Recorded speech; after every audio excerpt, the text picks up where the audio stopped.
Korea Seoul की। हमारे hero का नाम है संग जिन वू, जो कि एक हंटर है और उसका रैंक ई है। ई जो कि सबसे लोएस्ट रैंक माना जाता है, यानी हमारा हीरो एक बहुत ही कमजोर हंटर है। हमारा हीरो एक बस में से उतरता है और कहता है, मैं सबसे कमजोर हंटर हूँ। हालांकि मैं खुद भी बहुत ज्यादा शर्मिंदा हूँ कि मुझे अपने आप को एक हंटर कहते हुए शर्म आती है, क्योंकि मैं बहुत ज्यादा कमजोर हूँ और मेरे पास कोई रीजनरेशन एबिलिटीज भी नहीं। मैं जितनी बार भी डंजन के अंदर जाता हूँ उतनी बार जख्मी होकर बाहर आता हूँ और कई बार तो मैं मरते मरते बचा हूँ। एक हंटर का काम अपनी जिंदगी को दांव पर लगाना है, लेकिन मैं फिर भी ये काम करता हूँ, इसलिए नहीं क्योंकि मुझे ये काम पसंद है, बल्कि पैसों के लिए करता हूँ। संग जिन वो एक कंस्ट्रक्शन साइट की तरफ आ रहा होता है, जहाँ पर एक पोर्टल ओपन होता है, जिस पोर्टल में से होते हुए वो एक डंजन में जा सकते हैं। संग जिन वो एक हंटर गिल्ड के साथ काम करता है। संग जिन वो कहता है, अपनी हंटिंग से मुझे जितने भी पैसे मिलते हैं उनसे मैं बड़ी मुश्किल के साथ अपनी बीमार माँ के हॉस्पिटल के बिल्स अदा करता हूँ। मेरे जैसे नॉर्मल इंसान के पास, जिसके पास कोई टैलेंट नहीं, उसे कोई और जॉब नहीं मिलती, इसलिए मुझे एक हंटर बनना पड़ा। कंस्ट्रक्शन साइट का सीन दिखाते हैं। वहाँ पर एक शख्स काफी पी रहा होता है, वहीं पर उसका दोस्त भी आ जाता है। काफी पीने वाला शख्स उसे कहता है, बैग तुम तो काफी अरसे के बाद वापस आए हो, तुम तो एक हंटर नहीं बनना चाहते थे, इसलिए तुम हमारे गिल्ड को छोड़कर चले गए थे।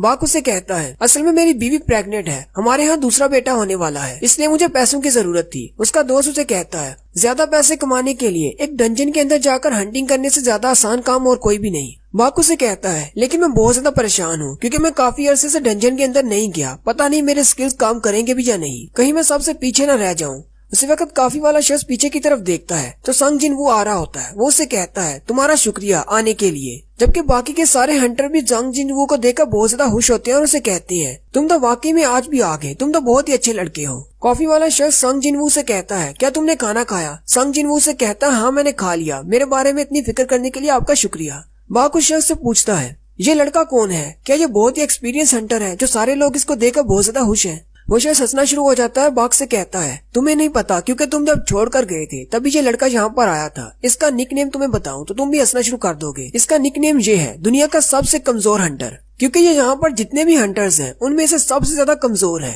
वैसे तो इसका रैंक ई है, लेकिन जितनी बार भी ये डंजन में जाता है ये ई रैंक के मॉन्स्टर से भी मार खाकर वापस आता है। बाकू से कहता है, वो हमारी बातें सुन सकता है, वो बहुत ज्यादा करीब है। जबकि संग जिन वो भी उनकी बातें सुन लेता है और कहता है, मैंने इन लोगों की सारी बातें सुन ली, लेकिन मैं क्या कर सकता हूँ, मैं हूँ ही सबसे ज्यादा कमजोर। संग सीधा कॉफी वाले के पास जाता है और उसे कहता है, क्या मुझे एक कॉफी का कप मिल सकता है? वो उसे कहता है, नहीं, सारी कॉफी खत्म हो गई। संग और भी ज्यादा उदास हो जाता है और कहता है, आज तो मुझे कॉफी भी नहीं मिली, आज का दिन तो बहुत ज्यादा बुरा है। उसी वक्त एक लड़की जिसका नाम जूही होता है, वो संग पर चिल्लाना शुरू कर देती है और कहती है, तुम फिर से जख्मी होकर वापस आए हो। संग उसे कहता है, क्या तुम भी हमारे साथ डंजन में जाने वाली हो? जूही उसे कहती है, हाँ मैं भी जाने वाली हूँ, लेकिन मुझे ये बताओ तुम्हारे चेहरे पर ये चोट कैसे लगी? संग उसे कहता है, मुझे नहीं पता, हंटिंग के दौरान शायद मुझे कोई चोट लग गई। जूही उसे कहती है, अच्छा ऐसा क्या हुआ था हंटिंग के दौरान? फिर वो दोनों बैठ जाते हैं। संग उसे सारी बात बताता है। जूही उसे कहती है, क्या तुम इतने ज्यादा जख्मी थे कि तुम्हें हॉस्पिटल जाना पड़ा? संग उसे कहता है, हाँ, हम लोग ई रैंक के मिशन पर थे और वहाँ पर सारे ई रैंक के मॉन्स्टर थे और मेरी सारी टीम में से मैं ही अकेला था जो बहुत ज्यादा जख्मी हो गया। जूही उसे कहती है, लेकिन ऐसा कैसे हुआ? क्या तुम्हारे पास कोई हीलर नहीं था?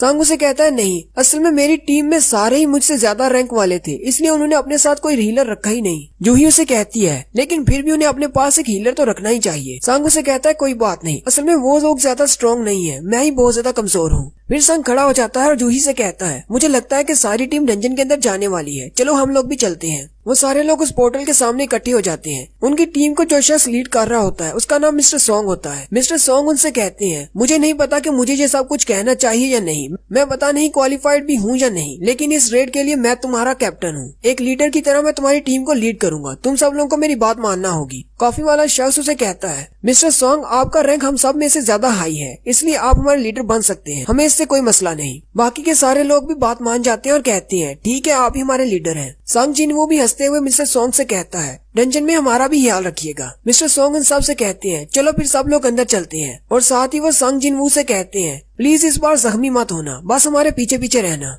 संग जिन वो पोर्टल से अंदर दाखिल होते हुए कहता है, इस बार मुझे अपना बेस्ट देना होगा, क्योंकि मुझे काफी सारे पैसों की जरूरत है। पूरी टीम के अंदर चले जाने के बाद काफी वाले दोनों शख्स बाहर खड़े होते हैं। दूसरा उसे कहता है, तुम किस बारे में सोच रहे हो? पहले वाला उसे कहता है, मैं तो बस संग जिनवू को लेकर थोड़ा सा परेशान हूँ, आज तो मैं उसे काफी भी नहीं दे पाया। दूसरा लड़का उससे पूछता है, वो तो इस ग्रुप का सबसे वीक हंटर है, वैसे इस डंजन का डेंजर लेवल क्या है? दूसरा शख्स उसे कहता है, इस डंजन का रैंक डी है। और साथ ही वो उसे कहता है, मैंने कभी भी संग जिनवू को बिना जख्मी हुए डंजन से बाहर आते हुए नहीं देखा। नेक्स्ट सीन डंजन के अंदर का होता है, जूही जिनवू के जख्मों को हील कर रही होती है क्योंकि जिनवू फिर से जख्मी हो जाता है। जूही उसे कहती है हर बार तुम्हें ऐसे जख्मी होने की क्या जरूरत है, अगर इतना ही मुश्किल है तो तुम ये काम करते क्यों हो। जबकि वहीं पर बाकी के टीम मेंबर बाकी के मॉन्स्टर्स को मार रहे होते हैं। जूही उन सब की तरफ देखती है और कहती है यहाँ पर सारे मॉन्स्टर्स मर चुके हैं, मुझे लगता है ये रेड खत्म होने वाली है। वो सारे लोग अपने अपने मॉन्स्टर्स को मारने के बाद इकट्ठे हो जाते हैं और अपनी अपनी तारीफ कर रहे होते हैं। जूही जिनवू से पूछती है तुम्हारे पास कोई रीजन है, आखिर तुम ये हंटर का काम छोड़ क्यों नहीं देते।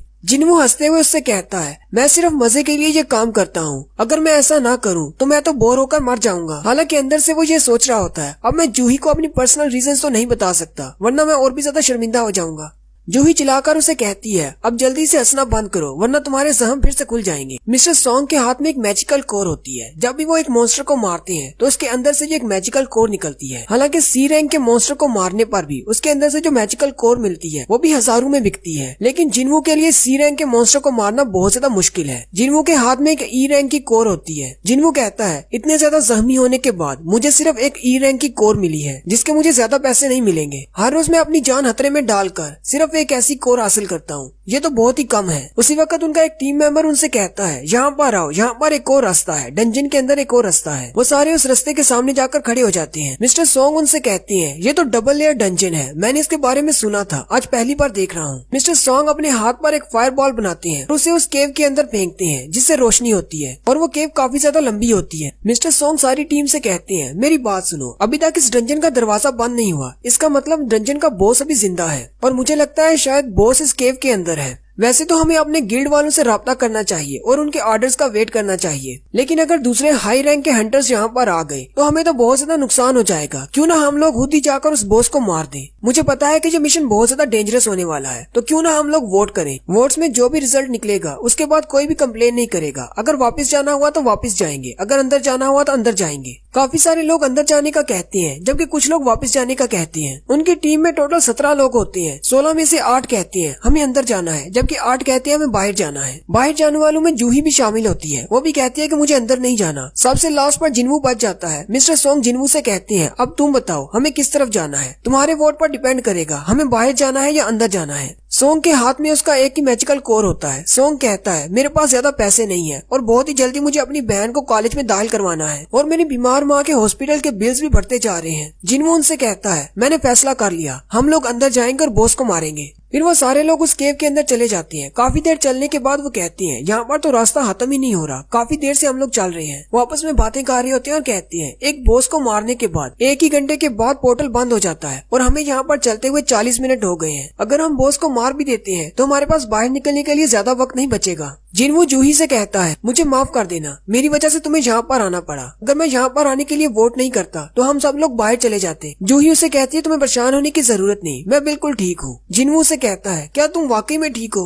जूही बहुत ज्यादा गुस्सा हो जाती है और उसे कहती है अगर मैं सच कहूँ तो मैं बिल्कुल भी ठीक नहीं हूँ, तुम्हारी वजह से मुझे यहाँ पर आना पड़ा, ये मिशन बहुत ज्यादा डेंजरस है। तुम्हें जरा सा भी अंदाजा है मैंने अपनी कितनी ज्यादा हीलिंग पावर को इस्तेमाल कर दिया तुम्हें हील करने के लिए और तुम फिर से बॉस से फाइट करने के लिए यहाँ पर आ गए हो। अगर तुम जख्मी हो जाते हो तो मैं तुम्हें कैसे हील करूंगी। जिनवू कहता है मैं तो सिर्फ इसी की वजह से अभी तक जिंदा हूँ क्योंकि ये एक बी रैंक की हीलर है और ये हमेशा फ्री में मुझे हील करती है। जिनवू जूही से सॉरी कहता है। जूही उसे कहती है मुझे तुम्हारी सॉरी नहीं चाहिए। फिर जूही शांत हो जाती है और जिनवू से कहती है अगर तुम्हें मुझसे माफी ही मांगनी है तो क्यों ना तुम मुझे खाना खाने के लिए अपने साथ ले जाओ। जिनवू उसकी बात सुनकर शर्माना शुरू कर देता है। जूही उसकी तरफ देखती है और उसे कहती है क्या तुम मेरे साथ खाना खाने के लिए नहीं जाओगे। जिनवू घबरा जाता है और उसे कहता है नहीं ऐसी बात नहीं है, हम दोनों डंजन से बाहर जाकर जाएंगे। आखिरकार वो सब लोग चलते हुए एंड तक पहुंच जाते हैं। वहाँ पर एक बड़ा सा दरवाजा होता है। मिस्टर सॉन्ग उनसे कहते हैं मुझे लगता है कि इस दरवाजे के पार बॉस है। वो उस दरवाजे की तरफ देखकर कहती हैं अगर ये बॉस का रूम है तो ये इतना ज्यादा डेंजरस क्यों नहीं है, यहाँ पर तो बहुत सारे मॉन्स्टर्स होने चाहिए थे। मिस्टर सॉन्ग आगे बढ़ते हैं और दरवाजे को खोलते हुए उनसे कहते हैं क्या तुम यहाँ पर चल कर आने के बाद खाली हाथ वापस जाना चाहोगे। मिस्टर सॉन्ग उनसे कहते हैं मुझे लगता है कि हम लोग यहाँ पर आने वाले पहले हंटर्स हैं, अगर तुम लोगों को डर लग रहा है तो तुम लोग वापस जा सकती हो, मुझे अगर अकेले जाना पड़ा तो मैं अकेले ही अंदर चला जाऊंगा। सारी टीम वाले बातें करना शुरू कर देते हैं और कहते हैं मिस्टर सॉन्ग सी रैंक के हंटर हैं और उनके स्किल्स भी बहुत ही अच्छे हैं, हमें उन पर भरोसा करना चाहिए, चलो सब लोग अंदर चलते हैं। मिस्टर सॉन्ग सारे दरवाजे को खोल देते हैं। फिर वो सारे लोग अंदर दाखिल हो जाते हैं। वो लोग जैसे ही अंदर दाखिल होते हैं मिसालें जलना शुरू हो जाती हैं। मिस्टर सॉन्ग उनसे कहते हैं मैंने कभी पहले ऐसी डंजन नहीं देखी, चलो सारे फैल जाते हैं और आसपास देखने कोई काम की चीज है या नहीं। यहाँ पर देखकर तो नहीं लगता कि काफी अरसे से से यहाँ पर कोई आया होगा। वहाँ पर सामने कुर्सी पर एक बड़ा सा स्टैचू होता है, जबकि इर्द गिर्द छोटे स्टैचूज होते हैं। उन स्टैचूज के हाथ में अजीब सी चीजें होती हैं, कईयों के हाथ में वेपन्स होती हैं और कईयों के हाथ में म्यूजिकल इंस्ट्रूमेंट्स। जिनवू उनको देखकर कहता है, यहाँ पर तो बहुत सारे स्टैचूज हैं, ये तो बहुत ज्यादा डरावना लग रहा है। इनको देखकर तो ऐसे लगता है जैसे ये हमें घूर रहे हों। उन सब का ध्यान सेंटर में बैठे हुए बड़े स्टैचू पर पड़ता है। वो कहते हैं ये वाला तो बहुत ही बड़ा है, कहीं ये इन सब का बॉस तो नहीं। मिस्टर सॉन्ग उनसे कहते हैं नहीं, ये बॉस नहीं हो सकता, ये तो सिर्फ एक स्टैचू है। लेकिन बाकी सारे स्टैचूज में से सिर्फ यही एक है जो बहुत बड़ा है। वो सारे एरिया को चेक करने के बाद कहते हैं यहाँ पर तो एक भी मॉन्स्टर नहीं है, ना ही कोई बॉस है, सिर्फ इन स्टैचूज के अलावा कुछ भी नहीं। उसी वक्त मिस्टर सॉन्ग की नजर एक मैजिकल सील पर पड़ती है।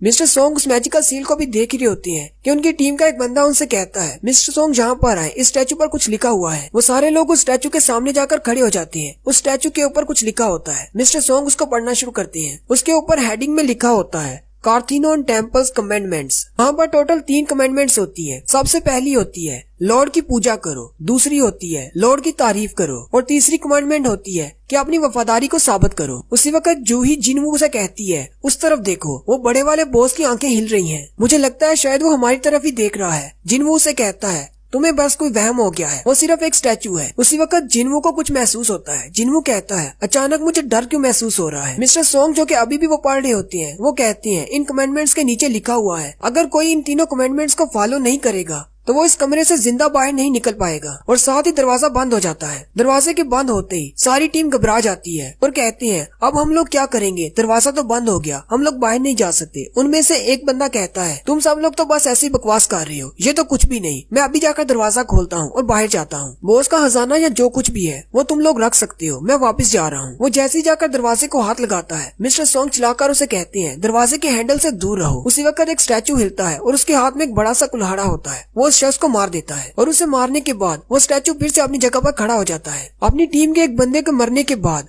बाकी के टीम मेंबर्स बहुत ज्यादा डर जाते हैं और कहते हैं, क्या हमें इन सारे स्टैचूज से फाइट करना होगी, ये तो बहुत बड़े हैं। जूही और जिनवू भी बहुत ज्यादा घबरा जाते हैं। जूही जिनवू से कहती है, अगर वो वाला स्टैचू हिल सकता है तो इसका मतलब बॉस का स्टैचू जो मैंने अभी देखा था उसकी आंखें वाकई में हिल रही थी। और यहीं पर हमारी फर्स्ट एपिसोड का एंड होता है। एक्सप्लेनेशन अच्छी लगी हो तो कमेंट करके जरूर बताएं। चैनल को सब्सक्राइब कर दें, वीडियो को लाइक और शेयर कर दें। शुक्रिया।